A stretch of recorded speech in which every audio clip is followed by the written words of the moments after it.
Enseignement sur la prière. Partie 5. Que disent les saints et grands témoins sur l'importance de la prière en langue? Aujourd'hui, nous allons aborder un sujet profond et parfois mal compris, la prière en langue. Depuis les premiers temps de l'Église, cette forme de prière a été vécue comme un don spirituel puissant, permettant à l'âme de s'exprimer au-delà des mots humains. Déjà dans les écrits de saint Paul, il était question de cette prière qui édifie intérieurement et rapproche de Dieu d'une manière mystérieuse mais réelle. Au fil des siècles, de nombreux saints et témoins de la foi ont parlé de cette grâce, certains la vivant intensément, d'autres l'expliquant avec sagesse, mais tous reconnaissant son importance dans la vie spirituelle. Dans cette vidéo, nous allons découvrir ensemble ce qu'ils disaient réellement et pourquoi cela peut transformer profondément notre manière de prier. Citation numéro 1. J'ai vu des messages en langue et leurs interprétations apporter vie et puissance au peuple de Dieu. Cela fait partie du don de prophétie accordé à l'Église. Nous devrions le rechercher, l'attendre activement et l'accueillir dans l'action de grâce. Bruce Yocum. Citation numéro 2. La prière en langue nécessaire pour l'évangélisation. Évangile de Marc, chapitre 16, versets 17 à 18. Et voici les signes qui accompagneront ceux qui auront cru. En mon nom, ils chasseront les démons. Ils parleront en langue nouvelle. Ils saisiront des serpents. Et s'ils boivent quelque poison mortel, il ne leur fera pas de mal. Ils imposeront les mains aux infirmes, et ceux-ci seront guéris. Les charismes sont un moyen dont Dieu se sert pour manifester concrètement son amour, qui n'est pas que des mots, mais aussi, et surtout, c'est la guérison et le salut intégral.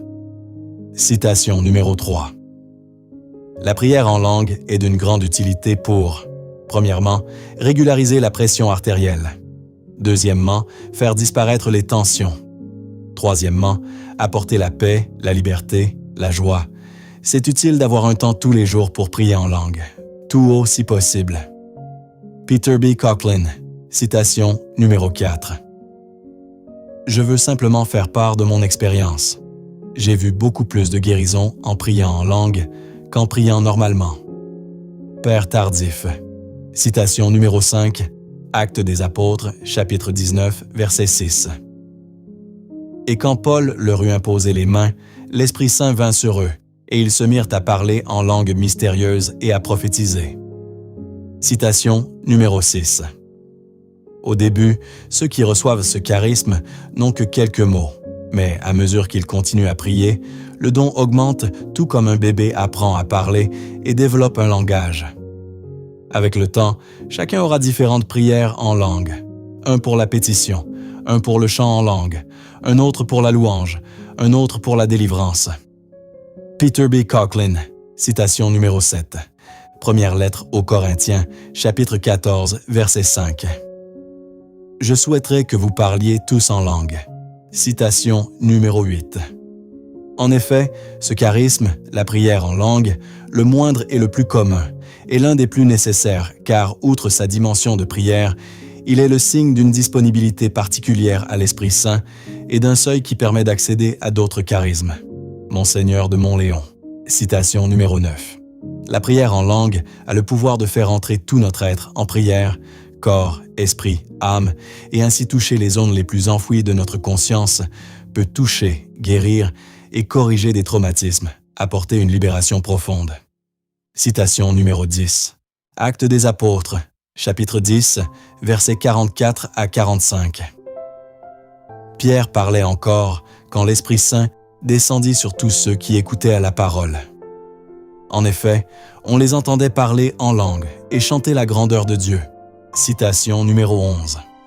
La prière en langue est un moyen par lequel le Saint-Esprit permet à une personne de louer et de remercier Dieu, libéré de tout besoin de conceptualiser ou de mettre des mots sur les mouvements de son cœur. C'est le moyen d'exprimer notre amour pour Dieu au-delà des limites du langage humain. Selon Arnold Bittlinger, dans le don de prier dans l'Esprit, le Seigneur monté au ciel donne aux membres de son Église la possibilité d'exprimer l'inexprimable et de louer Dieu dans des langues nouvelles. Citation numéro 12. Lettre aux Romains, chapitre 8, verset 26.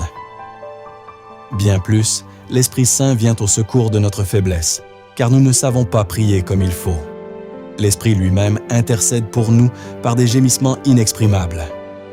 Par la prière en langue, l'Esprit Saint inspire notre cœur et met sur nos lèvres les paroles les plus efficaces, celles qui atteignent pleinement le cœur de Dieu que seul l'Esprit connaît. Première lettre aux Corinthiens, chapitre 2, versets 10 à 11. Le Saint-Esprit est partout, il sait tout. Il peut, à travers ton esprit, te faire prier pour des choses dont tu ne sais rien. La prière en langue est une forme de prière d'intercession bien puissante, surtout au moment où on ne sait pourquoi prier. Parfois, on ne sait quoi demander. Souvent, nos prières sont égoïstes, toutes centrées sur soi-même. Par la prière en langue, on dit en esprit des mystères, on demande à Dieu exactement ce que l'Esprit de Dieu sait que l'Église et toi ont besoin. On met en mouvement les anges de Dieu pour la satisfaction de nos besoins. Citation numéro 13. Celui qui parle en langue se bâtit lui-même. Première lettre aux Corinthiens, chapitre 14, verset 4. Cette prière fait entrer dans une lente transformation intérieure, comparable en particulier aux fruits que produit insensiblement une vie d'oraison quotidienne. Progressivement, toute la vie intérieure et extérieure est transformée, illuminée. Monseigneur de Montléon. Citation numéro 14. Actes des Apôtres, chapitre 2, versets 3 à 8.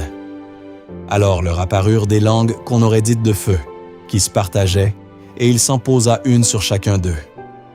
Tous furent remplis d'Esprit Saint. Ils se mirent à parler en d'autres langues, et chacun s'exprimait selon le don de l'Esprit. Or, il y avait, résidant à Jérusalem, des Juifs religieux, venant de toutes les nations sous le ciel. Lorsque ceux-ci entendirent la voix qui retentissait, ils se rassemblèrent en foule. Ils étaient en pleine confusion, parce que chacun d'eux entendait dans son propre dialecte ceux qui parlaient. Dans la stupéfaction et l'émerveillement, ils disaient « Ces gens qui parlent, ne sont-ils pas tous Galiléens? Comment se fait-il que chacun de nous les entende dans son propre dialecte, sa langue maternelle ?» Citation numéro 15. Car nous ne luttons pas contre des êtres de sang et de chair, mais contre les dominateurs de ce monde de ténèbres, les principautés, les souverainetés, les esprits du mal qui sont dans les régions célestes. Lettre aux Éphésiens, chapitre 6, verset 12. Dans le combat contre Satan, les discours, l'intelligence et la sagesse humaine ne servent à rien. Le démon ne s'en embarrasse pas, car il sait se servir de nos projets et de nos idées pour nous confondre. Les chrétiens ont quelqu'un qui fait trembler l'enfer et ébranler le démon, l'Esprit Saint qui combat par la puissance de ses dons, notamment dans la prière en langue. Citation numéro 16. Première lettre aux Corinthiens, chapitre 12, versets 7 et 10. À chacun est donnée la manifestation de l'Esprit en vue du bien. À l'un, de parler diverses langues mystérieuses. À l'autre, de les interpréter. Citation numéro 17. Évangile de Marc, chapitre 16, versets 17 à 18. Voici les signes qui accompagneront ceux qui deviendront croyants. En mon nom, ils expulseront les démons. Ils parleront en langue nouvelle. Ils imposeront les mains aux malades. Et les malades seront guéris. Citation numéro 18. Actes des Apôtres, chapitre 2, verset 6. Lorsque ceux-ci entendirent la voix qui retentissait, ils se rassemblèrent en foule. Ils étaient en pleine confusion parce que chacun d'eux entendait dans son propre dialecte ceux qui parlaient. Citation numéro 19. Actes des Apôtres, chapitre 2, verset 3. Alors leur apparurent des langues qu'on aurait dites de feu, qui se partageaient, et il s'en posa une sur chacun d'eux. Citation numéro 20. Première lettre aux Corinthiens, chapitre 14, versets 2 à 4. En effet, celui qui parle en langue ne parle pas pour les hommes, mais pour Dieu. Personne ne comprend, car c'est en esprit qu'il dit des mystères. Celui qui prophétise, au contraire, parle aux hommes, les édifie, les exhorte, les console. Celui qui parle en langue ne construit que lui-même. Par la prière en langue, on dit en esprit des mystères, On demande à Dieu exactement ce que l'Esprit de Dieu sait, que l'Église et toi ont besoin. On met en mouvement les anges de Dieu pour la satisfaction de nos besoins. Par la prière en langue, on bâtit son homme intérieur. On s'édifie pour pouvoir édifier le peuple de Dieu dans l'assemblée. Citation numéro 21. Première lettre aux Corinthiens, chapitre 14, versets 14 à 15. Si je prie en langue, mon esprit, assurément, est en prière, mais mon intelligence reste sans fruit. Que vais-je donc faire? Je vais prier par l'esprit, mais je vais prier aussi avec l'intelligence. Je vais chanter par l'esprit, mais je vais chanter aussi avec l'intelligence. Citation numéro 22. Lettre aux Éphésiens, chapitre 6, verset 18. En toutes circonstances, que l'Esprit vous donne de prier et de supplier. Citation numéro 23. Un premier avantage de la prière en langue est la communion avec Dieu. Celui qui parle en langue parle à Dieu, parle à Dieu, parle à Dieu. Première lettre aux Corinthiens, chapitre 14, verset 2. Citation numéro 24. Le chant en langue selon saint Augustin. Rassure-toi, il t'indique la manière de chanter. Ne t'occupe pas de chercher les mots comme si tu pouvais mettre en forme une musique capable de plaire à Dieu. Contente-toi de jubiler. Bien chanter devant Dieu, c'est jubiler. Mais qu'est-ce à dire? C'est renoncer à comprendre. C'est renoncer à dire avec des mots ce qui se chante dans le cœur. Voyez ceux qui chantent, moissonneurs, vendangeurs ou autres, leur joie s'allume d'abord aux paroles des chansons, mais bientôt elle les envahit, et des paroles seraient impuissantes à la déployer encore. Alors, ils laissent des mots et syllabes, et l'on n'entend plus que leur jubilation. Musique sans parole, parce que le cœur veut mettre au jour ce qui ne peut se dire. Tu ne peux dire ce qu'il est, et tu ne dois pas non plus garder le silence. Alors que faire sinon jubiler? Ouvrir son cœur à une joie qui n'aura plus à chercher de mots, dilater sa joie immensément bien au-delà des bornes des syllabes. Commentaire du psaume 32. Citation numéro 25. Résolution. Pour développer ma communion avec le Saint-Esprit, je m'engage à prier en langue 20 minutes tous les jours. Citation numéro 26. Premier et deuxième avantage de la prière en langue. Point numéro 1. Communier avec Dieu. Celui qui parle en langue parle à Dieu, d'après la première lettre aux Corinthiens, chapitre 14, verset 2. Point numéro 2. C'est le plus petit charisme qui ouvre la porte à d'autres plus grands, selon Monseigneur de Montléon. En effet, ce charisme, le moindre et le plus commun, est l'un des plus nécessaires, car outre sa dimension de prière, il est le signe d'une disponibilité particulière à l'Esprit Saint et d'un seuil qui permet d'accéder à d'autres charismes. Citation numéro 27. Épître de Jude, verset 20. Mais vous, bien-aimés, construisez votre vie sur votre foi très sainte. Priez dans l'Esprit Saint. Citation numéro 28. Cinquième avantage de la prière en langue. L'intercession. Lettre aux Romains, chapitre 8, verset 26. Bien plus, l'Esprit Saint vient au secours de notre faiblesse, car nous ne savons pas prier comme il faut.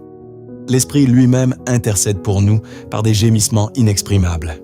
Par cette prière, l'Esprit Saint inspire notre cœur et met sur nos lèvres les paroles les plus efficaces, celles qui atteignent pleinement le cœur de Dieu que seul l'Esprit connaît, comme il est dit dans la première lettre aux Corinthiens, chapitre 2, versets 10 à 11. Le Saint-Esprit est partout, il sait tout. Il peut, à travers ton esprit, te faire prier pour des choses dont tu ne sais rien. La prière en langue est une forme de prière d'intercession bien puissante, surtout au moment où on ne sait pourquoi prier. Parfois, on ne sait quoi demander. Souvent, nos prières sont égoïstes, toutes centrées sur soi-même. Par la prière en langue, on dit en esprit des mystères. On demande à Dieu exactement ce que l'Esprit de Dieu sait que l'Église et toi ont besoin. On met en mouvement les anges de Dieu pour la satisfaction de nos besoins. Intercession dans la délivrance. Car nous ne luttons pas contre des êtres de sang et de chair, mais contre les dominateurs de ce monde de ténèbres, les principautés, les souverainetés, les esprits du mal qui sont dans les régions célestes. Lettre aux Éphésiens, chapitre 6, verset 12. Dans le combat contre Satan, les discours, l'intelligence et la sagesse humaine ne servent à rien. Le démon ne s'en embarrasse pas, car il sait se servir de nos projets et de nos idées pour nous confondre. Les chrétiens ont quelqu'un qui fait trembler l'enfer et ébranler le démon, l'Esprit Saint qui combat par la puissance de ses dons, notamment dans la prière en langue, prière de guérison. La prière en langue a le pouvoir de faire entrer tout notre être en prière, corps, esprit, âme et ainsi toucher les zones les plus enfouies de notre conscience, peut toucher, guérir et corriger des traumatismes, apporter une libération profonde. Père tardif, je veux simplement faire part de mon expérience. J'ai vu beaucoup plus de guérison en priant en langue qu'en priant normalement. Peter B. Coughlin. La prière en langue est d'une grande utilité pour régulariser la pression artérielle, faire disparaître les tensions, apporter la paix, la liberté, la joie. C'est utile d'avoir un temps tous les jours pour prier en langue, tout haut si possible. Citation numéro 29. Troisième et quatrième avantage de la prière en langue. Point numéro 3. C'est un excellent moyen de louange et d'adoration. Moyen par lequel le Saint-Esprit permet à une personne de louer et de remercier Dieu, libéré de tout besoin de conceptualiser ou de mettre des mots sur les mouvements de son cœur, moyen d'exprimer notre amour pour Dieu au-delà des limites du langage humain. Selon Arnold Bittlinger, dans le don de prier dans l'Esprit, le Seigneur monté au ciel donne aux membres de son Église la possibilité d'exprimer l'inexprimable et de louer Dieu dans des langues nouvelles. Point numéro 4.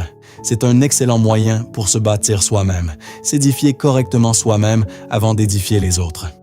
Celui qui prie en langue s'édifie lui-même, selon la première lettre aux Corinthiens, chapitre 14, verset 4. Et cela donne une plus grande capacité pour édifier les autres.